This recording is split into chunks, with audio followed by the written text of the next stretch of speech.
The gray of the pre-dawn sky over Wyoming was not the gentle gray of a dove's wing or a gathering storm cloud. It was the hard, flat gray of old iron, a color that promised nothing but more of the same. It pressed down on the vast, broken land, smothering the nascent light and leaching the warmth from the very bones of the earth. Underneath this immense, indifferent ceiling, the Iron Mesa Ranch huddled like a small, stubborn knot of life against the prairie's endless sweep. The wind, a constant presence here, was the land's true voice. It whispered through the sparse, tough grass, moaned around the corners of the raw timber bunkhouse, and carried the sharp, clean scent of distant pine and the deeper, dustier smell of cattle. This morning, it carried something else, to the damp, heavy promise of rain. Inside the cookhouse, a structure little more than a sturdy shack attached to the main ranch house, Clara Hensley was already at work. She moved with a quiet economy of motion that spoke of long practice and a desire to draw no attention to herself. At 26, she had a face that might once have been called pretty, but now was simply still, her features held in a careful neutrality. Her eyes, the color of a winter stream, missed nothing but revealed little. Her hands, though, told a different story. They were chapped and strong, with faint, silvery scars crisscrossing her knuckles, the hands of a woman who had spent a lifetime working, or fighting, or both. She had been the cook at the Iron Mesa for nearly 4 months. She had arrived on a dusty afternoon in late spring, a solitary figure with a single carpet bag, asking for work. The foreman, a gruff man named Silas, had looked her up and down with skepticism. Women were a rarity on a ranch this remote, and those who came usually brought trouble with them. But their previous cook had gotten drunk one too many times and wandered off toward Cheyenne, and the men were growing tired of their own greasy, half-cooked meals.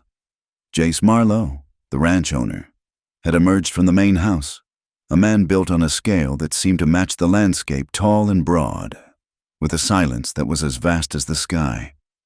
He'd asked her only one question: "Can you cook for 20 hungry men and not complain?" "I can," she had replied, her voice steady. And she had. From that day forward, she rose before the first hint of light and worked until long after the last man had left the supper table. She was a good cook, better than they had any right to expect. Her biscuits were light, her stews were thick and savory, and her coffee was strong enough to wake the dead. She kept the cookhouse clean, managed the dwindling supplies with a shrewd eye, and never once raised her voice in complaint, not even when the men were coarse or the work was back-breaking. She was, by all accounts, the perfect ranch cook, and yet she remained a complete mystery, in a place where a man's history was often the only currency he had. Clara Hensley had none she was willing to share. She deflected questions with a polite but impenetrable wall of silence. She ate her meals alone, after the men had finished, and retired to her small room off the back of the cookhouse as soon as her work was done. Her silence was a blank canvas, and the men of the Iron Mesa, bored and lonely, painted it with their own speculations. Whispers followed her like her own shadow. They said she was a widow from the East, that her husband had been a wealthy man who'd lost everything. They said she was a fallen woman, running from a past too shameful to speak of. But the most persistent rumor, the one that seemed to stick, was the one about the man she'd left behind. Some said he was a lawman she'd betrayed. Others, a gambler who'd owned her heart and her debts. The more imaginative among them spun tales of a violent husband, a man whose temper was as vast and unforgiving as the land itself. Clara was aware of the rumors. She felt them in the way the men's eyes would linger on her for a moment too long, in the way their conversations would sometimes dip to a low murmur when she entered the room. She heard snippets carried on the wind. "Just up and left him," or "Heard he's a mean one." She never acknowledged them. She learned early that silence was a form of armor. If you gave them nothing, their words were just arrows fired into an empty space. They could not hurt what they could not see. This morning, the cold seeped through the chinks in the log walls of the cookhouse. Clara knelt before the great cast-iron stove, her breath pluming in the frigid air. She carefully arranged the kindling splinters of dry pine and twists of old newspaper before striking a match. The flame sputtered, a tiny, defiant speck of orange in the gloom, and caught hold. The fire crackled to life, a hungry sound that was, for a moment, a comfort. It was a predictable warmth, a heat she controlled. She rose and moved to the large wooden work table, her boots making a soft, rhythmic scuff on the plank floor. The routine was her sanctuary. Measure the flour, sift it, cut in the lard, add the buttermilk. Each step was a familiar prayer, a small act of order against the chaos she kept locked away inside her. As she worked the dough for the morning biscuits, her mind was a quiet, empty room. She did not allow it to wander. She focused on the feel of the cool, pliable dough under her palms, the dusting of flour on the board, the satisfying weight of the rolling pin. When the biscuits were cut and arranged on a large baking sheet, she turned her attention to the coffee. She scooped dark, oily beans into the grinder, the metallic rasp of the machine a harsh but welcome sound in the quiet kitchen.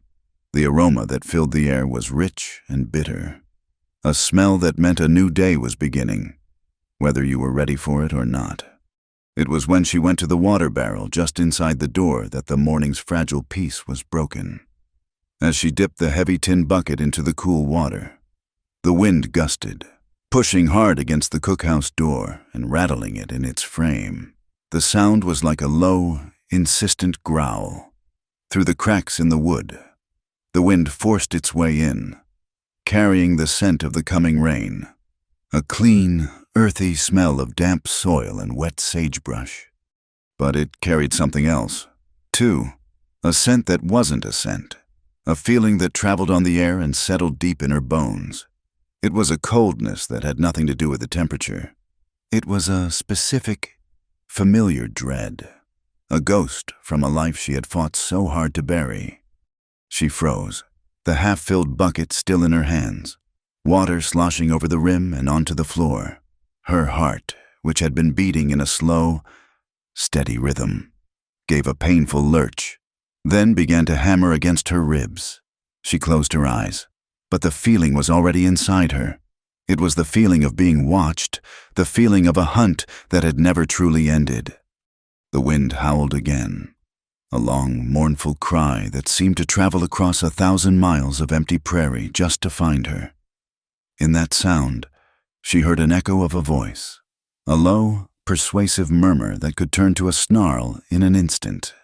She could almost feel the phantom weight of a hand on her arm, the grip just a little too tight, a possessive gesture disguised as affection. She had been in Wyoming for 4 months, 117 days. She had counted them at first, each one a small victory, a new layer of distance between then and now. She had chosen this place for its emptiness, for its brutal, cleansing indifference. She had believed that here, in this vastness, she could become small enough to disappear. She had worked until her body ached, forcing exhaustion to chase the memories from her mind before sleep could claim her. She had built her walls of silence and routine, brick by painful brick. She had started to believe it was working. The constant, gnawing fear that had been her companion for so long had begun to recede, fading to a dull ache in the back of her mind. There were days, whole days, when she almost forgot. Days when she could look out at the endless horizon and feel a flicker of something like peace, not just the absence of terror. She had allowed herself a small, dangerous seed of hope, the hope that she was finally safe, that he had given up. But the wind this morning mocked her for that hope. It tore through her carefully constructed defenses as if they were nothing more than smoke.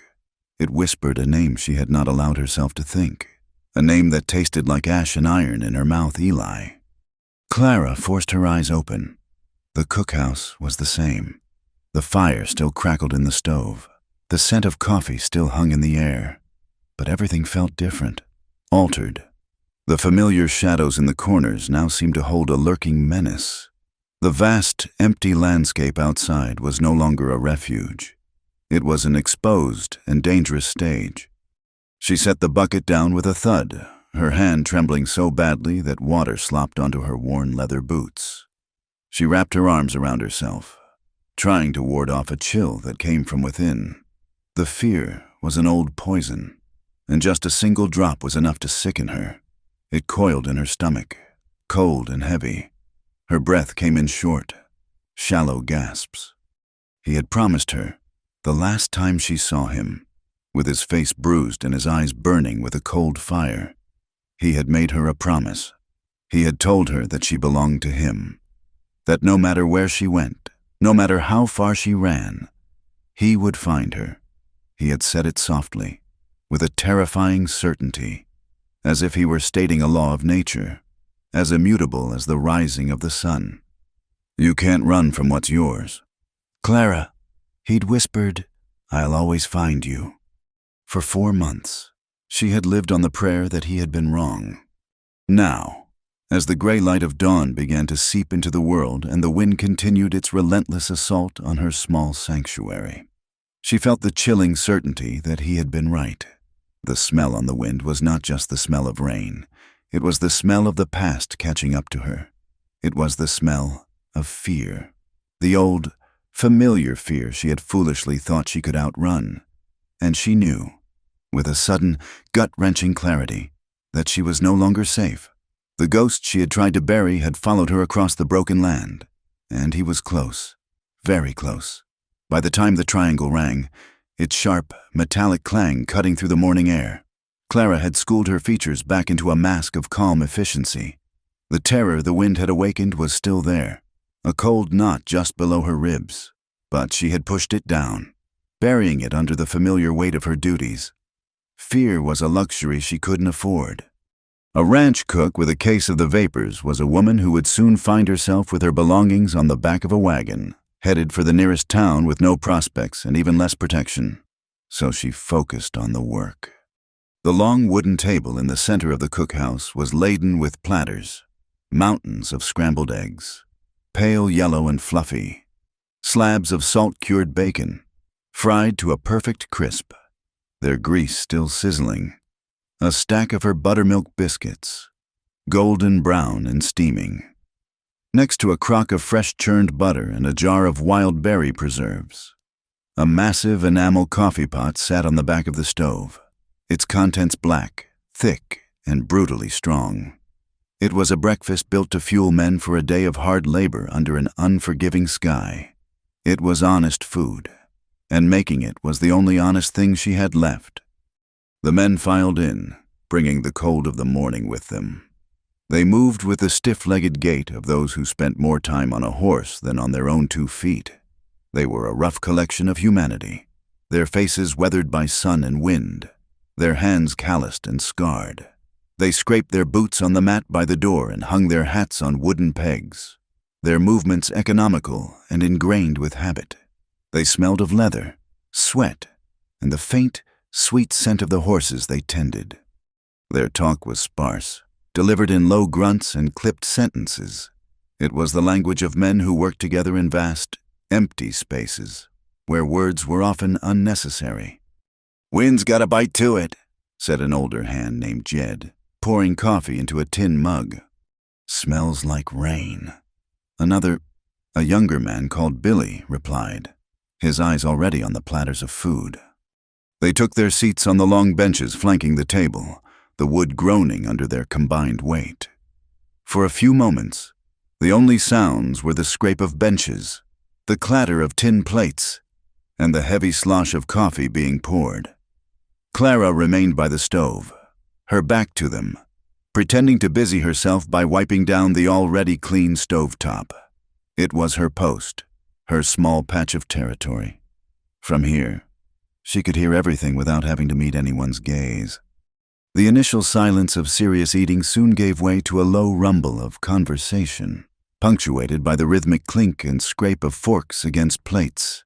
They talked of a sick calf, a section of fence that needed mending down by the south pasture, and the price of beef in Cheyenne. It was the mundane, repetitive litany of their lives. and Clara usually found a strange comfort in its predictability. It was a world away from the one she had fled, a world of simple, tangible problems that could be solved with hard work and a sturdy rope. But today, the familiar sounds offered no comfort. Her ears were straining, listening past their words, trying to decipher the tone, the inflection, searching for any hint of a new subject, a new rumor. The cold knot in her gut tightened with every scrap of laughter, every raised voice. It was a young cowhand named Roscoe who broke the fragile peace. He was cocky and sharp-featured, with a mean streak that he often tried to pass off as humor. He'd been eyeing Clara with a speculative, insolent gaze since the day she arrived. "Mighty quiet this morning. Cook," he said, his voice carrying easily across the room. He didn't use her name. He rarely did. Clara didn't turn. She dipped her rag into a bucket of warm water and continued to wipe the stove. Acknowledging him would be an invitation. Silence was a closed door. Roscoe chuckled. A dry, unpleasant sound. He was speaking to the man next to him, but he pitched his voice for the whole room to hear. "You gotta be quiet when you're on the run. Can't have folks knowing your business." A few of the men shifted uncomfortably on the bench. Most just kept eating, their expressions impassive. They were used to Roscoe's provocations. "Ain't that right?" Roscoe pressed, his voice louder now. He was directly addressing her. "Never did hear what you were running from, or who must be something special for a woman to end up in a place like this. Bet he was a real important man." He paused, letting the implication hang in the air. Or maybe he just didn't like his property wandering off. A real shame when a runaway gal forgets her place. The words struck her like stones. Runaway gal, property. The phrases were so close to Eli's own words that for a terrifying second, she thought she was hearing his voice. The rag in her hand stilled. Her knuckles were white where she gripped it. Every instinct screamed at her to turn, to throw the scalding coffee pot, to say something that would wipe the smirk off his face. But she didn't. She had learned the hard way that a woman's anger in a man's world was seen as hysteria, a confirmation of weakness. Her rage would only amuse him. Her tears would be a victory. So she held herself perfectly still, presenting him with nothing but the rigid line of her back. The silence stretched, becoming heavy and thick. She could feel the eyes of every man in the room on her. They were waiting to see what she would do, waiting for the show. Her silence was a weapon, but it was a shield first. It was the one thing Eli had never been able to break. He could hurt her body, but he could not force a response from her. He could not make her cry or beg or scream unless he pushed her past a certain point. And that stubborn, infuriating silence had always enraged him more than any defiance. It was her last shred of self, and she clung to it now as if it were a rock in a churning sea. Finally, Jed, the old-timer, spoke, his voice a low growl. "Roscoe, shut your mouth and eat your breakfast. Your jaw works better for chewing than it does for flapping." Roscoe grumbled, but subsided, turning his attention back to his plate. The tension in the room eased, but it didn't disappear. It lingered in the air, a sour aftertaste. The spell of the ordinary morning had been broken. It was then that another man spoke, his voice slow and thoughtful. It was Walt, a quiet, observant man in his 40s, who rarely said more than was necessary. He wasn't looking at Clara or Roscoe. He was staring into his coffee mug as if reading tea leaves. "Funny thing," he said, not to anyone in particular. "Was checking the horses down by the creek before sunup. Saw some tracks." The room fell quiet again, but this was a different kind of silence. It wasn't the awkward silence of a social breach. It was the sharp, attentive silence of men whose survival depended on noticing things that were out of place. Silas, the foreman, looked up from his plate, his expression keen. "Cattle tracks." "No," Walt said, shaking his head slowly. "Not animal. Boot prints. From a man." He paused, and the only sound was the crackling of the fire in the stove. Clara felt a wave of dizziness wash over her. She gripped the edge of the stove to steady herself, the heat barely registering through her numb fingers. "A stranger?" Silas asked, his voice low. "Didn't recognize the print," Walt confirmed. "Big boot, worn heel. He wasn't one of ours, and he wasn't heading for the ranch house. Tracks came from the east, followed the creek bed for a ways, keeping to the low ground. Then they just vanished back into the brush, like he was just looking." Every man at the table had stopped eating. Forks were suspended in midair. The casual atmosphere of the meal had evaporated completely, replaced by a cold, watchful stillness. A single, unknown set of boot prints in this isolated territory was more than a curiosity. It was a potential threat. It could be a rustler, a drifter, or someone with worse intentions. The prairie did not welcome surprises. Clara's blood ran cold. "Came from the east. Just looking." The words echoed the wind's message from earlier. The fear she had pushed down rose up with a suffocating force, choking the air from her lungs. It was him. She knew it with a certainty that defied logic and embraced a deeper, more primal instinct. He was here. He was scouting the ranch, learning its layout, its routines. He was patient. He had always been patient when he was hunting something he wanted. Her carefully constructed world was collapsing. The Iron Mesa Ranch, which had been her fortress, now felt like a trap. The men around her, whose casual cruelty and indifference she had learned to navigate, were no longer just her employers. They were pieces on a board, potential obstacles or unwitting participants in a drama they didn't yet understand. Out of the corner of her eye, she saw movement. Jace Marlowe, the owner of the ranch, had been sitting at the head of the table, listening to the exchange in his usual impenetrable silence. He hadn't spoken a word. Now, he slowly lifted his head. He was a man who moved with a deliberate lack of haste, as if the world would wait for him. His eyes, a startlingly clear gray, swept past Walt and Silas and the other tense faces around the table. They came to rest on her. He didn't look at her the way Roscoe had, with malice and contempt. He didn't look at her with the casual curiosity of the other men. His gaze was direct, steady, and unnervingly perceptive. It was the gaze of a man who was accustomed to looking at a landscape and seeing not just the grass and the sky, but the subtle signs of danger, the things that were hidden. He saw the unnatural rigidity of her posture. He saw the bloodless cast of her face. He saw the tremor in the hand that was still pressed against the stove. He saw her terror. His expression didn't change. Not a flicker of surprise, not a hint of pity, but a connection, silent and profound, passed between them in that moment. He knew. He didn't know the details, didn't know the name or the face of the man who haunted her. But as he looked at her, standing frozen in the sudden, heavy silence of the room, he understood that Walt's story of the strange boot prints by the creek was not just a ranch problem. It was her problem. Clara's heart hammered against her ribs. A frantic, trapped bird.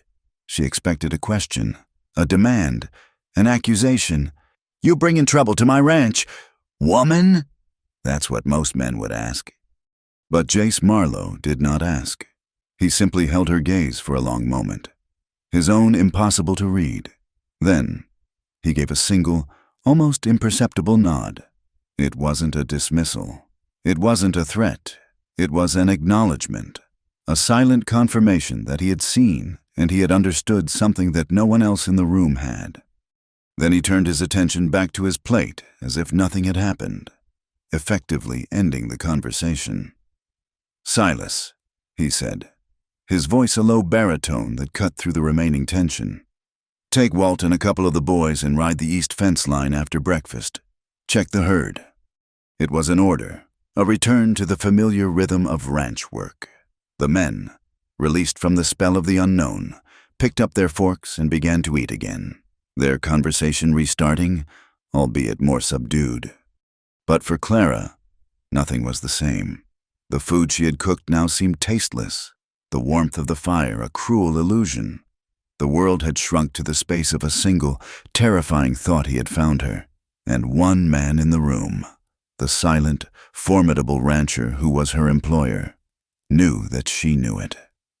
The men left as they had come, a tide of noise and restless energy receding back into the vastness of the ranch, leaving Clara in the sudden, ringing silence of the aftermath. All that remained were the dirty plates, the lingering smell of bacon and coffee, and the cold dread that had settled in her soul. She stood motionless for a long time, listening to the creak of saddle leather and the fading hoofbeats as the riders fanned out to check the fence line. When the last sound was swallowed by the wind, the cookhouse felt less like a sanctuary and more like a tomb. The sky, which had been a flat, hard gray, finally broke. A light drizzle began to fall, tapping softly at first against the single glass-paned window, then growing steadier, a persistent, whispering sound that filled the silence. The sound of the rain was a key, unlocking a door in her mind she had fought for months to keep bolted shut. She closed her eyes, and the scent of damp earth outside the cookhouse was replaced by the smell of wet wool and whiskey, the memory so sharp and sudden it made her flinch. The ghost had a name, Eli Ward.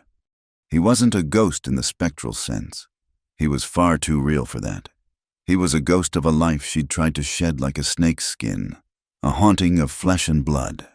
When she first met him, she had mistaken the intensity in his eyes for passion. He had a way of looking at her, a focused, unwavering attention that made her feel like the only person in the world.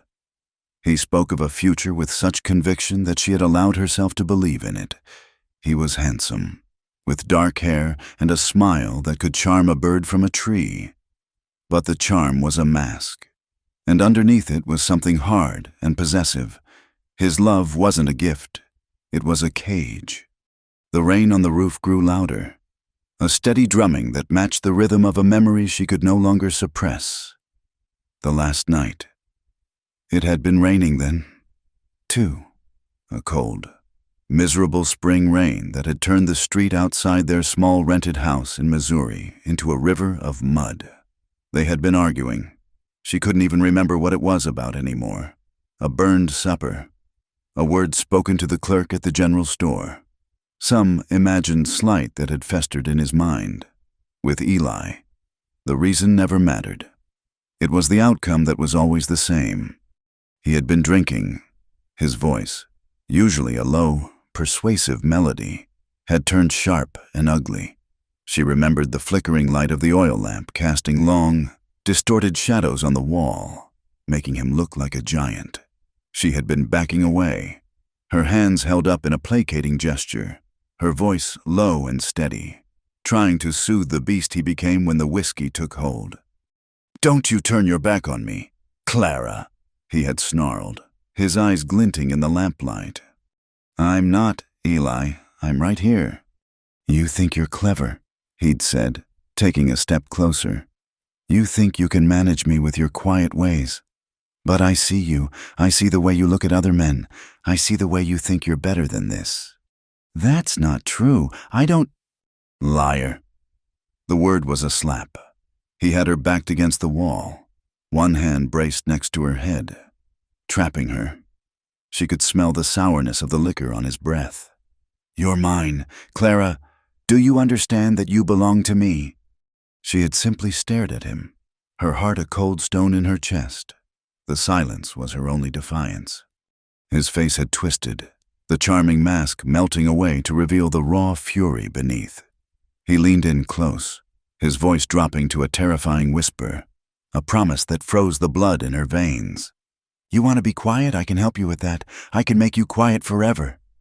Then the world had exploded in a flash of white-hot pain as he struck her, not with his fist, but with the back of his hand. A contemptuous, brutal blow that snapped her head to the side. She remembered the sharp crack as her temple hit the wooden wall, the taste of blood in her mouth, and the feeling of falling into a deep, dark well as the lamplight pinwheeled and vanished. She had woken up hours later on the cold floorboards. The lamp had burned out, leaving the room in near total darkness. The rain was still drumming on the roof. Her head throbbed with a dizzying, nauseating pain. For a moment, she didn't know where she was. Then memory returned, and with it, a fear so pure and absolute it was like ice water in her veins. Eli was asleep in their bed, his drunken snores a low rumble from the other room. That was the moment the fragile illusion of her life had shattered. It wasn't just a bad temper. It wasn't something that could be fixed or endured. He had meant what he said. One day, he would make her quiet forever. Clarity came with the terror. She didn't think, she acted, moving with a stealth she didn't know she possessed. She crept from the room. She didn't take a single dress, not a bonnet, not the small collection of books she treasured. Possessions were anchors, and she needed to be weightless. She took only the small tin box she kept hidden under a loose floorboard in the pantry, the one that held the 7 silver dollars she had saved over 2 years from selling eggs and mending clothes. It was her escape fund, a secret hope she hadn't even dared to name until that moment. Her hand brushed against a shard of a broken plate on the floor, a casualty of the argument. It sliced a thin, clean line across the soft skin of her wrist. She barely felt it, only noticing the sting when she was already out the door, the blood a dark smear in the faint moonlight. She hadn't looked back. She had pulled her thin shawl over her head and run, her bare feet sinking into the cold mud of the street, the rain plastering her hair to her face. She had run until her lungs burned and the sounds of the town faded behind her, and then she had kept going. Now, standing in the relative safety of the Iron Mesa cookhouse, Clara absently touched the scar on her wrist.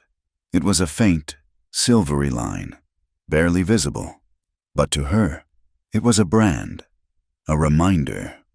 She forced herself to move, to begin the long task of cleaning up after breakfast. She stacked the heavy plates, her movement stiff and robotic. As she plunged her hands into the hot, soapy water, the warmth was a shock.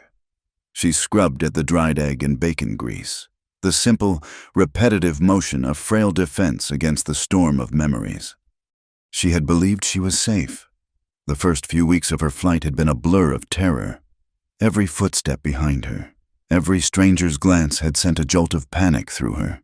But as the miles stretched between her and Missouri, as she changed her name and made her way west, a fragile hope had begun to grow. Wyoming felt like the edge of the world. The sheer, overwhelming emptiness of the land seemed like a promise of anonymity. Who could find one small, quiet woman in all this space? Eli was a man of the towns and cities. He liked crowds, liked being seen and admired. He despised the kind of raw, untamed wilderness she now called home. She had convinced herself that he would never follow her here. He would curse her, rage for a week, and then find another woman to fill her place, another piece of property to own. She had allowed herself to believe he had given up. Walt's words had shattered that belief. Big boot, worn heel. She could picture that boot perfectly. Eli was proud of his footwear, but he was hard on it, always wearing down the left heel first from the way he walked. A slight swagger that was more of a strut. Followed the creek bed, keeping to the low ground. That was his way. Cautious, calculating. He would never approach a place head-on. He would circle it, observe it, learn its rhythms before he made his move. He was a predator, and his patience was his most terrifying weapon. The boot prints were not a coincidence. They were a message. They were Eli announcing his presence, letting her know that the game was afoot. He was here, somewhere out in that vast, rain-swept landscape, and he was watching. She finished the dishes, her hands moving on their own while her mind raced. She wiped down the long table, the rag moving in slow, circular motions. What did he want? The question was absurd. She knew what he wanted. He wanted her, not out of love, not even out of longing. He wanted her back because she had defied him. She had stolen herself from him, and his pride could not endure the theft. A man like Eli Ward did not lose things. He did not tolerate loose ends. In his mind, she was a debt that had not been paid, an object that had been misplaced and must be recovered. Her will, her desires, Her very life, they were irrelevant. She was his. The thought was a physical thing, a suffocating weight on her chest. Every breath she took in the quiet cookhouse felt heavy, stolen. The air itself seemed charged with his presence. The 4 months of relative peace she had known at the Iron Mesa now seemed like a dream, a brief, sunlit interlude before the inevitable storm. She had been a fool to think she could escape. You can't escape a man who doesn't believe you have the right to leave. She moved to the large flour bin and began to prepare the dough for the evening's bread. She worked mechanically, her arms aching as she kneaded and folded, trying to pound her fear into the lifeless lump of flour and water. But the fear was a living thing. It was in the drumming of the rain on the roof, in the mournful howl of the wind, in the cold certainty that the tracks by the creek were just the beginning. The ghost named Eli Ward had found her, and he would not rest until he had dragged her back into the darkness. The day bled away into a bruised twilight. The rain had ceased hours ago, but a heavy dampness clung to the air, and the sky was a seamless shroud of gray clouds. The world outside the cookhouse window was rendered in shades of charcoal and slate, the distant mesas little more than darker smudges against the horizon. Inside, the fire in the great stove was the only source of real warmth and color, its flames casting a restless, golden light that made the shadows dance in the corners. Clara worked in this flickering world, her movements slow and deliberate. The frantic energy of her morning fear had subsided, burned away by a long day of hard labor and replaced by a deep, weary ache that settled in her bones. The dread was still there, a cold stone in her gut, but it was a quiet companion now, a constant presence she was learning to live alongside.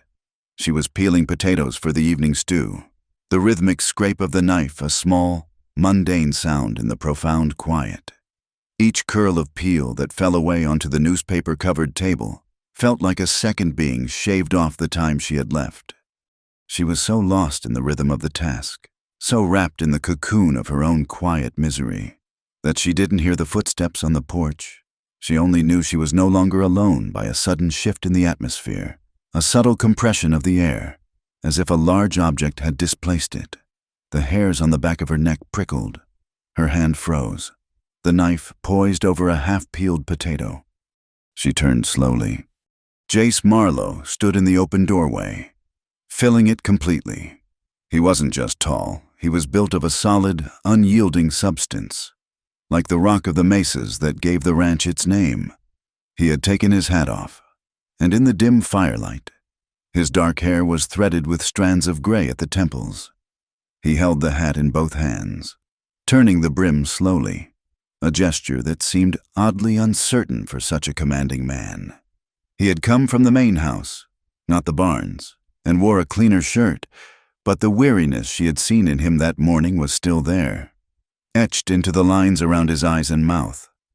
They were the eyes of a man who had looked at too many final things, the last moments of a dying friend, the last shovelful of dirt on a fresh grave, the last ember of a campfire before a long, cold ride. Clara had seen that look before, in the eyes of veterans who had come back from the war, men who had left a part of themselves behind on some forgotten battlefield. It was a look of profound, abiding exhaustion, a tiredness that no amount of sleep could ever truly cure. It was a look she understood. He didn't speak at first, just stood there, his gray eyes taking in the scene, the tidy kitchen, the neat rows of peeled potatoes, and her, standing small and still in the center of it all. The silence stretched, thick with the unspoken knowledge that had passed between them at the breakfast table. She thought he had come to question her about the tracks, to demand the truth she had guarded for so long. She braced herself, her knuckles white where she gripped the small paring knife. When he finally spoke, his voice was a low baritone, as rough and resonant as the land itself, and his words were not what she had expected at all. "The ranch is having a hard time of it," he said, his gaze fixed somewhere over her shoulder, on the dancing flames in the stove. "Cattle prices are down in Omaha. The long winter took its toll. Lost more head than I care to count. Feed costs more than it's worth." He spoke in short, clipped sentences, laying out the facts like stones in a row. It was the dry, impersonal language of business, of ledgers and bottom lines. Clara listened, her confusion growing. She couldn't see where this was leading, but she remained silent, waiting. Her own problems had made her forget that everyone had a battle to fight. His was against the land, the weather, and the unforgiving economics of their world. "I run a tight operation," he continued, his eyes finally meeting hers. They were clear and direct, holding no artifice, no room for waste, no room for passengers. He paused, letting the weight of his next words settle before he spoke them. "I have to let some of the hands go before the first snow. The ones I can spare. I have to cut costs wherever I can." He took a step into the room, and the firelight caught the hard planes of his face. "That might include you, Mrs. Hensley." The name felt strange. He'd never called her by her name before. It had always been Cook. The formal address was a wall, a way of keeping this a professional matter. But it felt like a courtesy before an execution. The words themselves landed with a dull, heavy thud. Fired. She would be sent away, back out into the world where Eli was waiting. The strength drained from her legs, and she unconsciously put a hand on the table to steady herself. The knife was still in her other hand, its blade gleaming in the firelight. She stared down at her own pale, trembling fingers. She saw a flash of another night, another room, the shards of a broken plate. She thought of the open prairie, of the endless, shelterless miles. There would be no place to run this time. He knew where she was. He was circling, patient. If she left the relative protection of the ranch, she would be walking straight into his hands. Her mind raced, a frantic scramble for options where there were none. She could plead, but she had seen the finality in his eyes. This was not a negotiation. She could run again, tonight, but to where he was out there now. Every rustle of the wind, every shadow beyond the window was him. A wave of utter despair washed over her, so powerful it threatened to pull her under. It would be so easy to collapse, to give in to the tears that burned behind her eyes, to let the hopelessness consume her. But then, from some deep, hidden well of defiance, a different feeling rose, a stubborn, gritty refusal to be a victim. She had not survived this long, only to be undone by a matter of payroll. She had faced Eli Ward and run. She would face this man and speak the truth. It was the only card she had left to play. She lifted her head and met his gaze. Her hands were still wet from a bowl of water she'd been using to rinse the potatoes. She didn't bother to dry them. She let the cool drops trace paths down her wrists, over the faint, silvery scar. "You can fire me, sir," she said. Her voice was barely a whisper, but it was clear and steady in the quiet room. There was no plea in it, no hysteria. She was giving him a fact, just as he had given her his, "You have every right, it's your ranch." She took a breath, the air thin and sharp. The next words felt like they were being torn from her, a confession that laid her soul bare. "But if I leave this place," she said, her voice catching for just a fraction of a second before she mastered it, "he will kill me." The words hung in the air between them, stark and absolute. The quiet of the cookhouse deepened, becoming a living presence. The only sound was the hiss and crackle of the fire in the stove. The air grew thick, heavy, as if the temperature had dropped by 20 degrees. Jace Marlowe's face, which had been set in lines of grim practicality, went utterly still. The weariness in his eyes was replaced by something else, a sharp, focused intensity. He was no longer a rancher assessing an employee. He was a man hearing a declaration of war. Clara did not look away. She couldn't. She had laid her life down at his feet, and she had to see what he would do with it. She let him see the truth in her eyes. The firelight reflected in them, and she knew they were wet, shining with the unshed tears of 4 months of terror. But beneath the fear, beneath the moisture, was a core of something hard and unyielding. It was the flinty resilience of a survivor. It was the look of a woman who had been to the edge of the abyss and had chosen to step back. Jace didn't move for what felt like an eternity. He said nothing. No words of comfort, no questions, no reassurances. His gaze held hers, and in its depths, she saw a flicker of recognition, a grim understanding that went beyond her specific circumstances. He was a man who knew what it meant to have a ghost at your back. He knew the look of someone who was being hunted. Finally, he broke the silence, not with a word, but with a single, slow nod. The same gesture he had used that morning, but this time, it meant something different. It was not just an acknowledgement. It was an acceptance of her terrible truth and the burden that came with it. Then he turned, his movements as deliberate as ever, and walked out of the cookhouse, leaving her alone once more in the flickering light. He pulled the door shut behind him with a soft click, a sound of finality.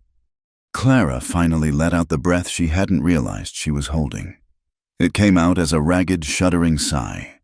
She sagged against the table, her strength gone, the paring knife falling from her nerveless fingers and clattering to the floor. She hadn't been fired, but she hadn't been saved, either. She had no idea what he would do, what that silent nod had meant. Outside, Jace Marlowe stood on the porch, staring out at the darkening land. The wind was picking up again, cold and sharp against his face. He had come to the cookhouse to perform a necessary, unpleasant task. He had a ranch to save, men who depended on him. The numbers were clear. The cook was a luxury he couldn't afford. But the numbers didn't account for the look in her eyes. They didn't account for the quiet, desperate finality in her voice. "He will kill me." It wasn't a turn of phrase. It was a certainty. He had heard that tone before, in the voice of a young trooper cornered by hostiles, in the last words of a man who knew his time was up. He was a practical man, a hard man. He had built a wall around his heart after burying too many friends in the hard soil of the frontier. He did not invite trouble. He did not take on other people's fights. His own were enough. But as he stood there, feeling the cold seep into his bones, he found he could not get the image of her face out of his mind. The fear, yes, but also the steel beneath it. He had offered her a business proposition, and she had countered with her life. It was a currency he understood far better than dollars and cents. Something inside the walled-off part of him, something he thought had died long ago out on the plains, began to stir. It was a feeling he hadn't allowed himself in years, a reluctant, dangerous, and deeply human sense of responsibility. The rancher's decision was no longer simple. Clara did not sleep. She lay on her narrow cot in the small room behind the kitchen, listening to the night sounds of the ranch. The wind had a different voice now, no longer a messenger of doom but a restless, questioning presence. She was suspended in a state of agonizing uncertainty. Jace Marlowe's silent nod had been an answer, but she had no idea what the question was. Had he accepted her story? Had he dismissed it, would the morning bring a quiet order to pack her things? Or would it bring another day of the same tense routine? She alternated between a sliver of hope so thin it was painful and a deep, resonant certainty that she had sealed her own fate, marking herself as trouble he would not tolerate. She rose before the first hint of dawn, her body moving with the leaden weight of exhaustion. Habit, not will, propelled her. She dressed in the dark, her fingers fumbling with the buttons on her worn dress. It was time to light the fire, to start the coffee, to begin the day that might be her last at the Iron Mesa. She braced herself for the walk to the main cookhouse door, a walk that felt miles long. She expected to find nothing, or worse, to see Silas the foreman waiting to give her the news. She pushed the rough wooden door open, her eyes on the ground, and stopped dead. There, on the weathered planks of the stoop, sat two objects. The first was an oil lamp, brand new. Its glass chimney was spotless, its brass base polished to a dull gleam, and its white wick was clean and untrimmed. It was a handsome, sturdy thing, far superior to the smoky, temperamental lamp she used in her own room, Beside it lay a heavy steel padlock. It was dark and oiled, with a formidable-looking hasp and 2 matching iron keys tied to it with a piece of twine. Clara stared at them, her mind struggling to make sense of what she was seeing. They were such practical, impersonal objects. A lamp to hold back the darkness, a lock to secure a door. They were not a dismissal. They were the opposite. They were tools of fortification. Her gaze lifted, scanning the pre-dawn gloom of the ranch yard. It was empty. The bunkhouse was silent. The main house was a dark shape against the lightening sky. No one was there, and no one needed to be. She knew, with a certainty that settled deep in her chest, who had left them. There was only one other person on the entire ranch who understood the depth of the shadows she was fighting. Only one other person who knew why she might have need of a lock stronger than the simple wooden latch on her door. Jace Marlowe. This was his response. Not a word, not a comforting phrase, but a statement made in brass and steel. He was not sending her away. He was giving her a better light for her room and a way to bolt her door at night. The gesture was so unexpected, so starkly practical, and yet so profoundly understanding that it left her breathless. She knelt slowly, her knees cracking in the cold air, and touched the cool, smooth glass of the lamp. Her fingers traced the uncompromising lines of the padlock. There was no note. There would be no mention of it. This was a conversation conducted without words. She carried the items inside, her heart hammering a strange, unsteady rhythm against her ribs. She placed them on her small bedside table, where they looked solid and out of place in the Spartan room. They were a promise, a quiet, heavy promise. The day unfolded in a state of surreal normalcy. The men came in for breakfast, their talk as rough and mundane as ever. Roscoe shot a sullen glare in her direction but said nothing. Jace took his seat at the head of the table, his face as impassive as stone. He drank his coffee, ate his breakfast, and gave his orders for the day. He did not look at her, not even once. Yet his presence in the room felt different. He was no longer just her employer, a distant figure of authority. He was now the keeper of her secret, the silent architect of her fragile security. The air between them was charged with unspoken meaning, a secret that isolated them both from everyone else in the room. Clara moved through the rhythms of her work, her mind a whirl of confusion and a strange, unfamiliar emotion that felt dangerously like gratitude. She felt watched, but for the first time, it was not the predatory gaze of a hunter she sensed. It was the steady, assessing gaze of a guardian. She found herself glancing toward the main house throughout the day, catching glimpses of him as he directed the work of the ranch, talking with the foreman, checking the hoof of a lame horse, his tall frame a constant, steady presence against the vast landscape. He was a man of quiet, ceaseless action. Late in the afternoon, after the midday meal had been served and cleaned away, she went out to the woodpile behind the cookhouse to split kindling for the morning fire. The work was hard, a welcome physical strain that helped to quiet her racing thoughts. The axe rose and fell, the clean crack of the wood a satisfying punctuation in the quiet day. When she had a full basket, she hoisted it onto her hip and turned to go back inside. And there they were, lying on the butcher's block just inside the kitchen door, where they hadn't been moments before, were 3 knives. Her own knives were old, the blades worn thin from countless sharpenings, the wooden handles loose and stained. These were new. Their steel blades were honed to a razor's edge, gleaming even in the dim afternoon light. Their handles were of dark, solid hickory, weighted and balanced perfectly. One was a large butcher's knife, one a versatile utility knife, and the third, a small, sharp paring knife, a perfect twin to the one she had dropped the night before. She set her basket of kindling down with a soft thud and approached the knives as if they were sleeping animals. She knew, again, who had left them. She had seen him walk past the cookhouse on his way to the stables not 10 minutes earlier. He must have left them then. Another silent offering. She picked up the largest knife. The weight of it was substantial, reassuring in her hand. The edge was so fine she could see the light glinting along its microscopic serrations. These were the tools of a professional, a mark of respect for her craft. In a world where her work was often taken for granted, it was a gesture of acknowledgement. But it was more than that. A good knife was a tool. A sharp knife was also a weapon. He had given her light. He had given her a lock. And now he had given her blades. That evening, after the last of the men had gone and the kitchen was once again her solitary domain, the full weight of the day settled upon her. She didn't retire to her room immediately.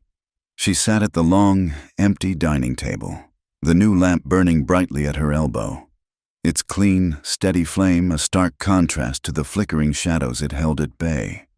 The new padlock was not yet on her door, but she felt its reassuring weight in her apron pocket. The smallest of the new knives lay on the table before her. She picked it up, turning it over and over in her hands. The fire in the stove had burned down to glowing embers, and the only sounds were the sighing of the wind outside and the ticking of an old clock on the mantelpiece. The silence was no longer menacing. It felt watchful, but peaceful. She thought of Eli.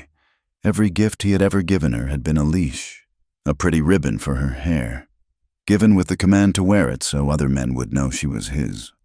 A warm winter cloak, a gift that was really a demand for her to accompany him to town when she would rather have stayed home.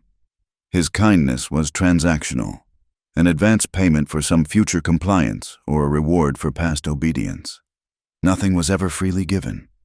Everything came with a price, a silent debt she was expected to repay with her freedom, with her very self.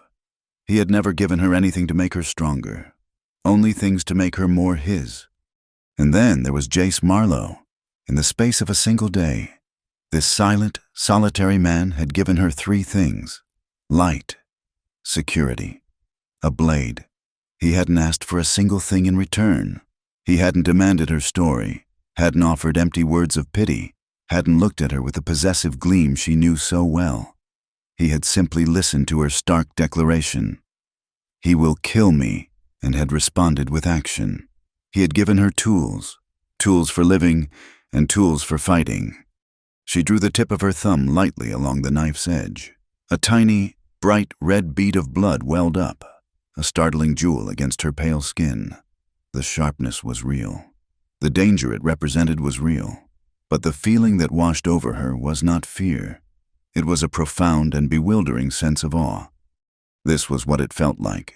Then, to be helped by a man who expected nothing, who demanded nothing, whose actions spoke of a grim, practical respect rather than a desire for ownership. It was a language she had never heard before, and she was only just beginning to understand its grammar. He had not saved her. She knew her fight was far from over, but he had done something almost more important. He had acknowledged that her life was worth defending, and in his own quiet, inscrutable way, he had chosen to stand with her. The thought was so foreign, so powerful. It felt like the shifting of continents deep within her. For the first time since she had fled into the rainy night, Clara Hensley felt she was not entirely alone. 2 days passed in a state of suspended animation, with the new lock on her door and the sturdy lamp by her bed. Clara had felt a fragile barrier form between her and the vast, menacing darkness of the prairie. It was a foolish comfort. She knew, a defense of wood and steel against a threat made of flesh and malice. But it was all she had. The immediate, sharp-edged terror had dulled into a constant, humming vigilance. She performed her duties, cooked the meals, and moved through the days in a silent, watchful trance. Jace Marlowe continued to treat her with the same distant, professional courtesy as before. No word was ever spoken about the gifts, but their weight settled between them, a shared, unspoken secret. The ranch hands, unaware of the drama unfolding in their midst, went about their work, their world still confined to the simple, hard realities of cattle and weather. For 2 nights, Clara slept with the new lamp burning low, its steady flame a small, golden eye in the darkness. She bolted the new lock, the slide of the heavy steel bolt a reassuringly solid sound. She slept fitfully, her ears straining at every night sound. But the ghost remained a ghost, a presence felt but not seen. A part of her, a desperate, hopeful part, began to wonder if she had imagined it all, if the boot prints had belonged to a simple drifter and her fear had conjured the rest. On the third night, the wind changed. It had been a still, calm evening, the air holding the lingering warmth of the day. But long after the ranch had settled into sleep, a new current began to stir. It came from the north, a different direction, carrying a sharper, colder edge.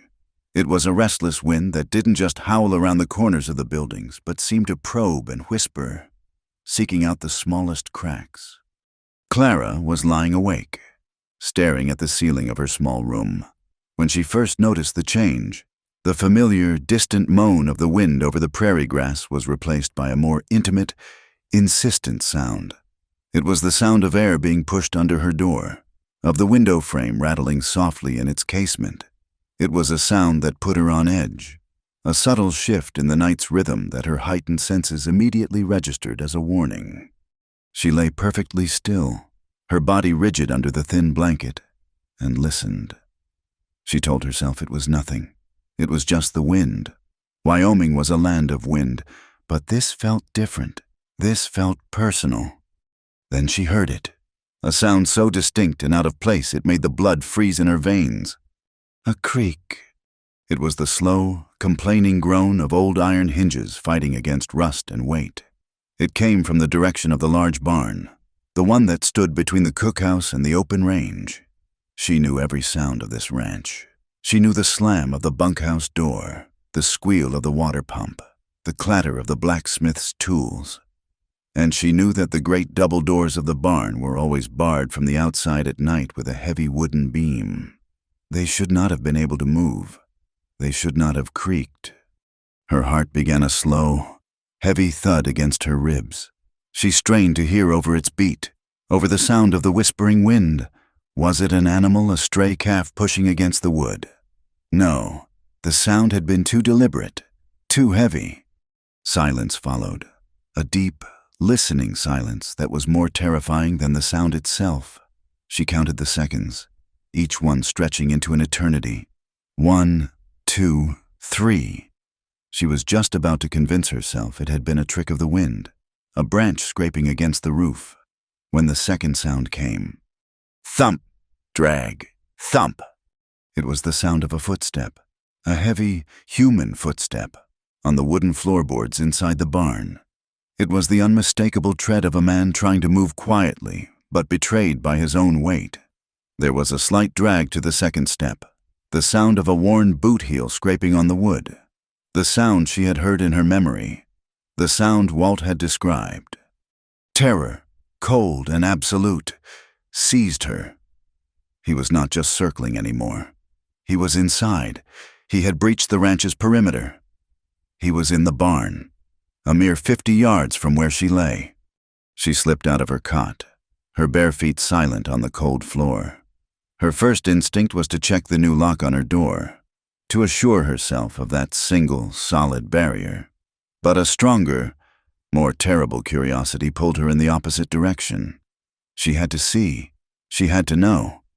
Her window was small, a single square of glass that looked out over the main yard. Her room was dark, the lamp turned down to a mere flicker, so she knew she could look out without being easily seen. She crept to it, her nightgown whispering against the floor. She knelt on the floor and peered cautiously over the bottom edge of the windowsill. The view was one of stark, monochromatic beauty. A sliver of moon hung in the sky, casting a pale, ethereal light over the ranch. Every building, every fence post, was etched in silver and shadow.